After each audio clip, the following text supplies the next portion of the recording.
5 gunshots echo through Brussels, Belgium. Gerald Bull lies lifeless on the pavement. Born in the small city of North Bay, Ontario, Bull's seemingly ordinary life was anything but ordinary, and it ends right there in a pool of blood in the city of Brussels.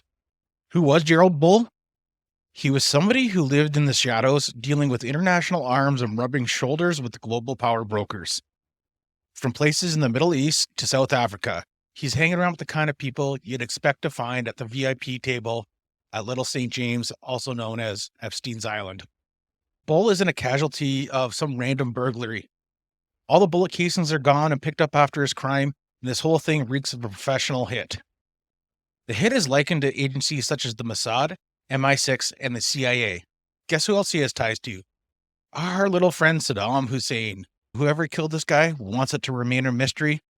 To this day, it's never been solved. As we move on with this, we're going to essentially try to not only piece together this person's life, we're going to piece together why his work may have been what caused his death. Our lifeless victim in this story goes by the name of somebody called Gerald Bull.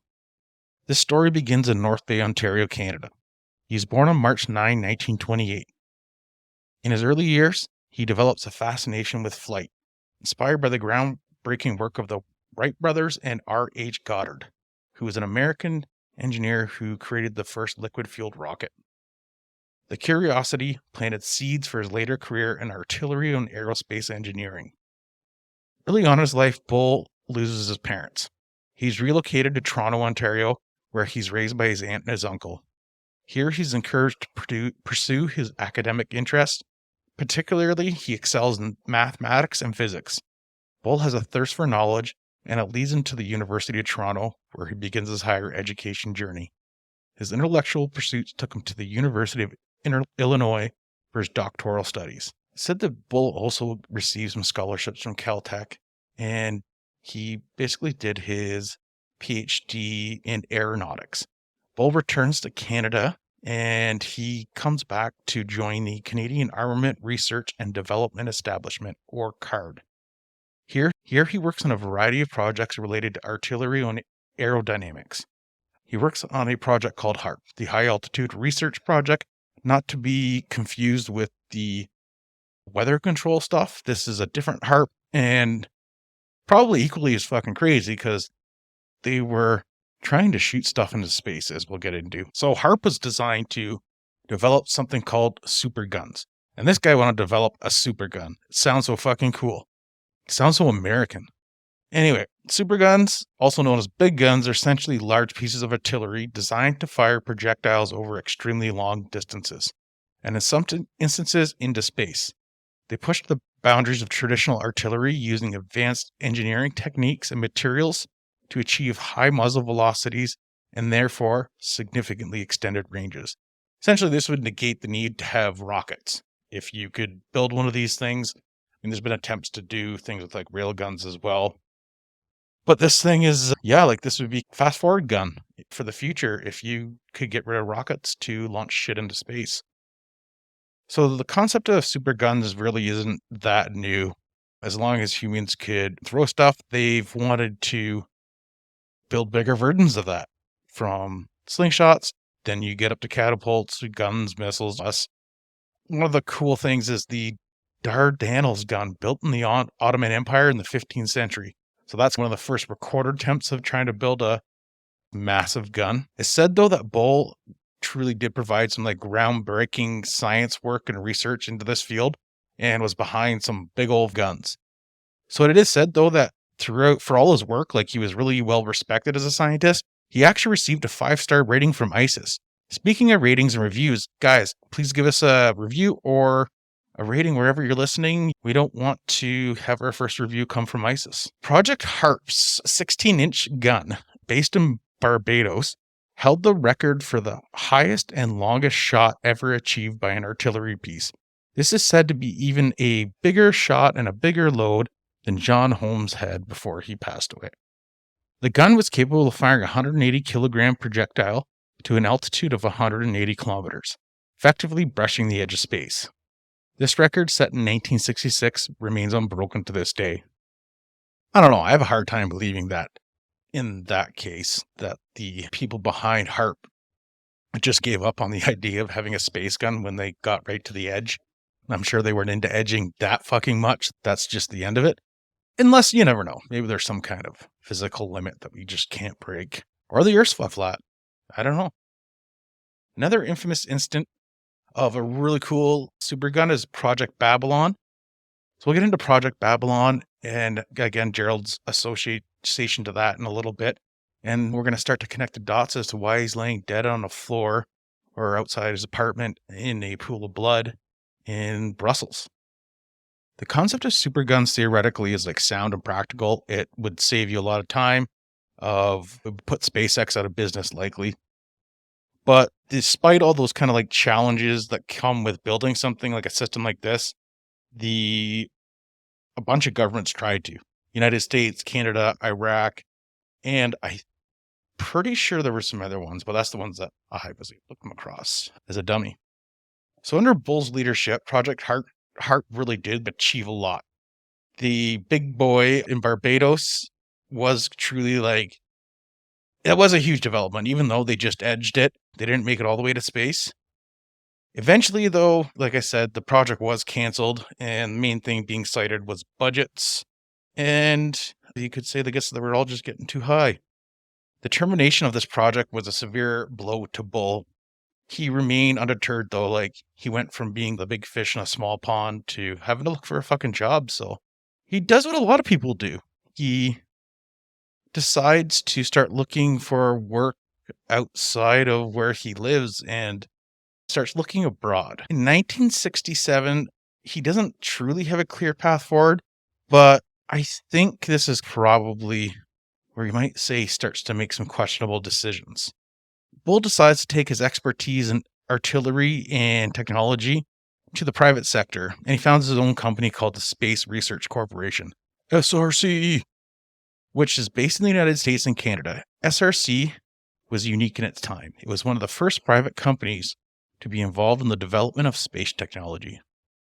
Bull worked on a number of projects through SRC, including the development of new types of artillery, which continued to research the possibility of fucking superguns to launch satellites.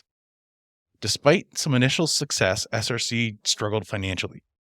To keep his company afloat, Bull began to take clients on who were willing to fund his research. This search leads him to South Africa, and just happens to be during the midst of a arms embargo. But this guy needs to make money, and he's faced with the decision, like, I think he had considered originally building a submarine to go to the bottom of the ocean to look at the Titanic and decided that was not safe.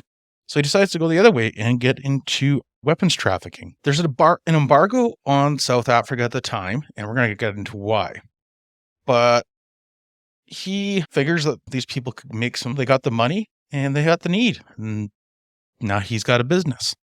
And Bull decides to start working with them despite the embargo, and he's arrested and charged with violating the United Nations arms embargo against South Africa. The embargo was in place there because of the apartheid, which in South Africa was a period of institutionalized racial segregation and discrimination against kind of people of color that takes place basically from the 1940s to the 1990s. This was pretty fucked up shit, colonial, like they're trying to kind of colonial type activities.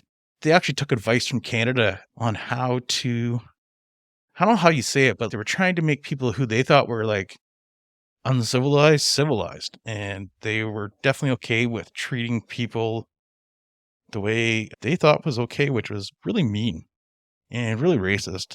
And they did really shitty things. So in response to this, like we do with a lot of nations, there's embargoes put on the way. Marco's embargo was put on South Africa, and he violates it. He decides to sell artillery technology to the South Africans and to South African companies and people down there.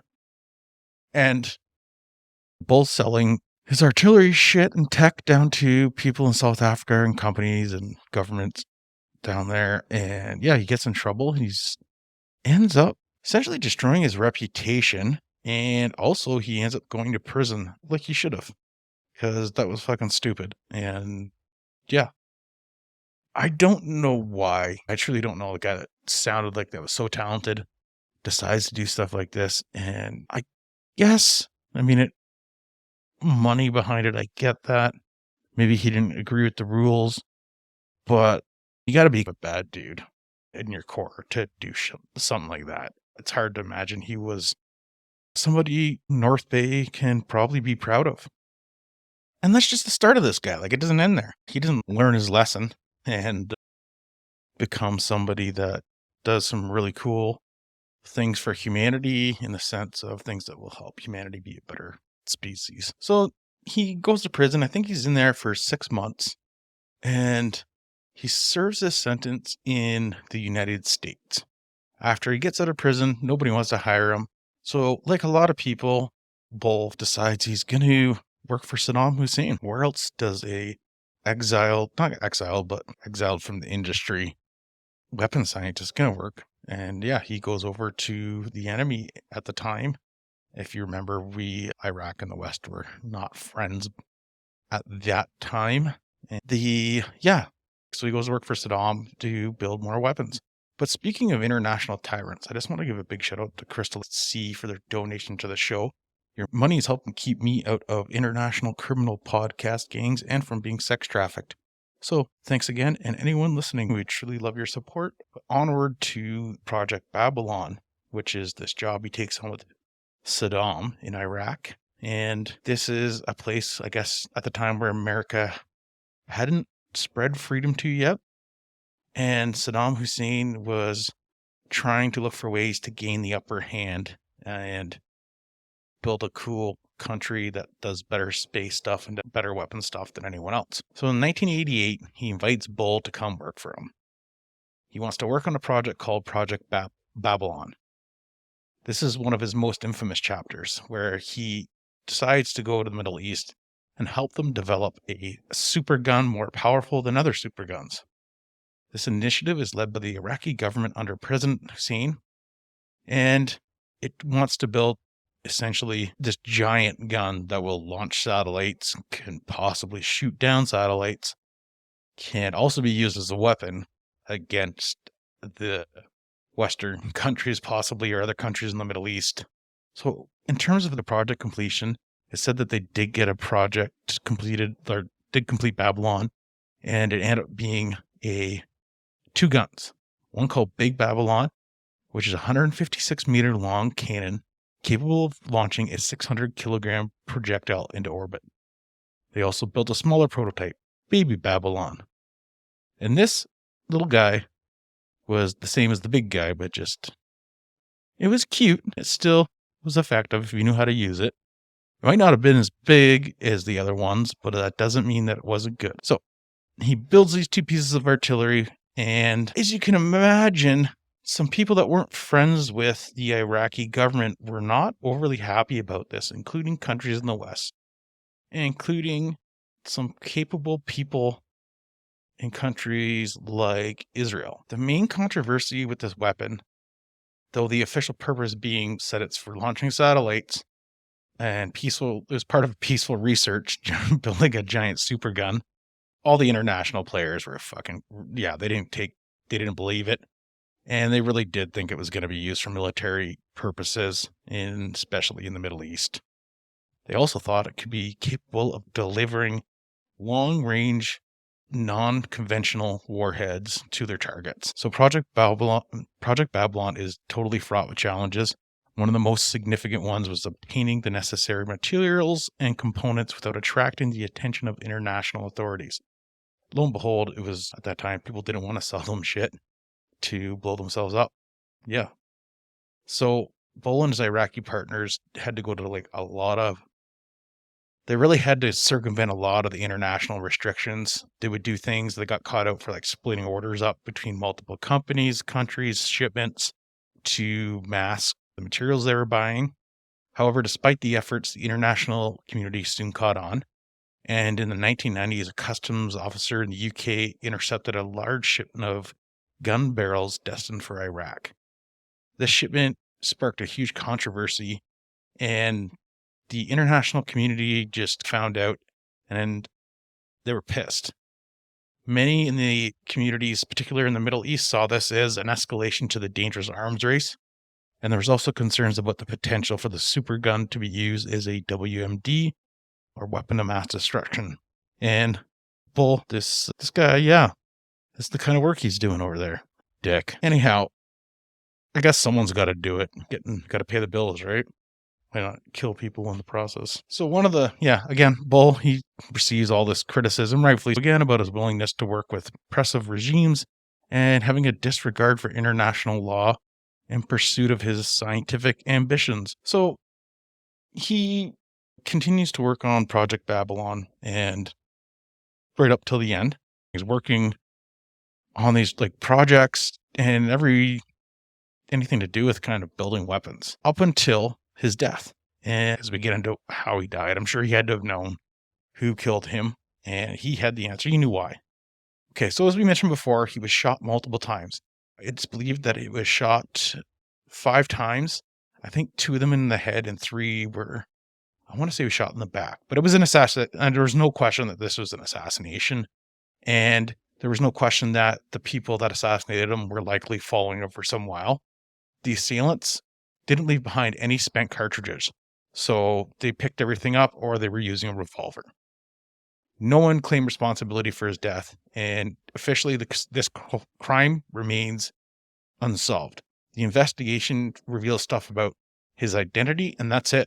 That's all we find out, is he's involved in all this shit, but not who kills him.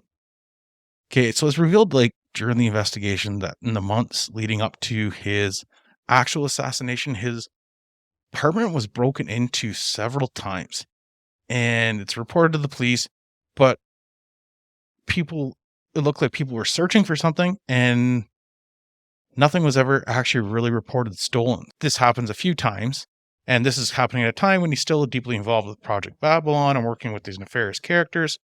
And yeah, he's assassinated without a trace on the day of March 22nd. And when police arrive at the scene, it's suggested by witnesses he's shot by a 3-man team. When police arrive, they found the key still in his door and an unopened briefcase nearby containing nearly $20,000 in cash. So someone wasn't trying to rob him, and it certainly seemed like he might have been trying, or at least had known somebody was trying to come after him and might have been trying to escape. Yeah, it's pretty clear that Bull is being followed by someone before his death. And just like that, I'd also like to be followed by you guys before my death. So please, wherever you're listening, give me a follow. Subscribe if you're on YouTube. The police investigation into this is pretty much non-existent and then not a lot of details are ever released. And it's widely speculated that it's because there was ties to governments who may have been involved in his death that did not like the work that he was doing. His cooperation with Saddam Hussein was seen as an immediate threat by Israel, which had previous military engagements with Iraq during the Arab-Israeli War. Israel was particularly concerned about the development of the supergun, fearing it could be used to launch nukes into their territory. According to investigative journalist Gordon Thomas, Bull's assassination had been sanctioned by Israeli Prime Minister Yitzhak Shamir. Thomas alleges that Nahum Admoni, the director of Mossad, sent a 3-man team to Brussels to carry out the assassination. Following Bull's death, Mossad allegedly spread false stories to European media, suggesting that Bull had been killed by Iraqi agents. Israel and Iran both had immediate interest in seeing Bull discontinue his operation with Hussein. Bull's work on all these critical defense projects meant that he was a significant asset and also a hugely significant potential liability to several groups. As such, it has been speculated that in addition to kind of Iraq and Israel, Iran, the CIA, MI6, the governments of Chile, Syria, and South Africa could have been involved in Bull's assassination. So these guys involved in so much fucking crime in so many parts of the world and so many nefarious things that literally anybody could be the perpetrator behind this. And I guess you could say it's no fucking surprise.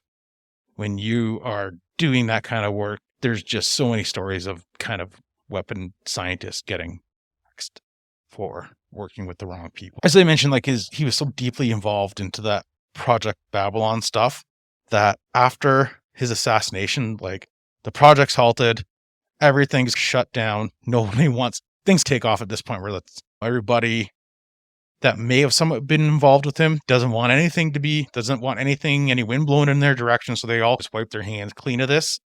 And it's said too, this goes as far as even the police just not even really investigating this and everything getting shut down. So as quick as this story starts, like if this guy, he's completely involved in all this espionage. So as soon as he dies, this thing fucking dies. The story dies. There's no real investigations. There's been a little bit of journalism done on this. I'm from this town where this guy is from, and I tell you, I've never heard about him.